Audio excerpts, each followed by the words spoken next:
வணக்க மக்களே. இது போல நலவாரிய கார்டு வச்சிருந்தீங்கன்னா உங்களுக்கு தாங்க இந்த வீடியோ. நம்ம தமிழகத்துல அமைப்பு சாரா தொழிலாளர்கள், கட்டுமான தொழிலாளர்கள், உடல் உழைப்பு தொழிலாளர்கள்னு பல தொழிலாளர்கள் இருப்பீங்க. அவங்க எல்லாரும் இந்த மாதிரி கார்டு வச்சிருப்பீங்க. இந்த கார்டு மூலயமா நிறைய சலுகைகளும், ஸ்காலர்ஷிப்பும், நலத்திட்டங்களும் நீங்க வாங்கிட்டு இருப்பீங்க. இந்த மாதிரி கார்டு இருக்கிறவங்க எல்லாத்துக்கும் இப்போ ஸ்மார்ட் கார்டு தரப்போறாங்க. அதுதான் நம்மளோட அப்டேட். இந்த ஸ்மார்ட் கார்டு வாங்குறதுக்கு எல்லாத்துக்கும் மெசேஜ் வந்திருக்கு. ஒரு சில பேருக்கு மெசேஜ் வரல. ஃபோன் நம்பர் இல்லாதவங்களுக்கு மெசேஜ் வராது. ஸோ அதை பத்தி நீங்க கவலைப்பட தேவையில்லை. இந்த கார்டு வச்சிருக்க எல்லாருமே ஸ்மார்ட் கார்டுக்கு அப்ளை பண்ணிக்கோங்க.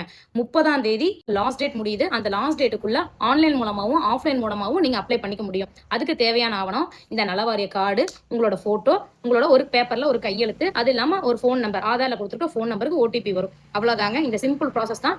நீங்க ஆன்லைன்ல பண்ற மாதிரி இருந்துச்சுன்னா பக்கத்துல இருக்க கம்ப்யூட்டர் சென்டர் போய்க்கோங்க. அங்க போய் நீங்க அப்ளை பண்ணிக்கலாம். மினிமம் 100 ருபீஸ் தான் சார்ஜ் வாங்குறாங்க. ஒருவேளை உங்களுக்கு பண்ண தெரியல, அவங்களுக்கு தெரியல, எங்க போறோம்னு தெரியலனா நீங்க எனக்கு கீழே என்னோட நம்பர் தரேன். நீங்க எனக்கு கான்டாக்ட் பண்ணுங்க. வாட்ஸ்அப் மூலமா டீடைல்ஸ் சென்ட் பண்ணீங்கன்னா நான் உங்களுக்கு ரெசிப்ட் சென்ட் பண்ணதுக்கு அப்புறம் நீங்க எனக்கு ஜிபே மூலமா அமௌண்ட் சென்ட் பண்ணா போதும். ஆஃப்லைன் மூலமா பண்ற மாதிரி இருந்தா அரசு தொழில்துறை ஆணையம்னு ஒரு ஆஃபீஸ் இருக்குங்க. அவங்க உங்க டிஸ்ட்ரிக்ட்க்கு ஒவ்வொரு ஆஃபீஸ் இருக்கும். அந்த ஆஃபீஸ்ல போய் நீங்க அப்ளை பண்ணிக்கலாம். ஒருவேளை இதுல நிறைய பேர் வந்து நான் கார்டு மட்டும் வச்சிருக்கேன், எந்த ஸ்காலர்ஷிப்பும் நான் வாங்குறது இல்ல, எந்த யூஸுமே இல்லைன்னு நிறைய பேர் புலம்பிட்டு இருப்பீங்க. அவங்களுக்கான வீடியோ என்ன பண்றது, எப்படி பண்றதுங்கிறத நான் மறுபடியும் பின்னாடி சொல்றேன். என்ன ஃபாலோ பண்ணிக்கோங்க. தேங்க்யூ.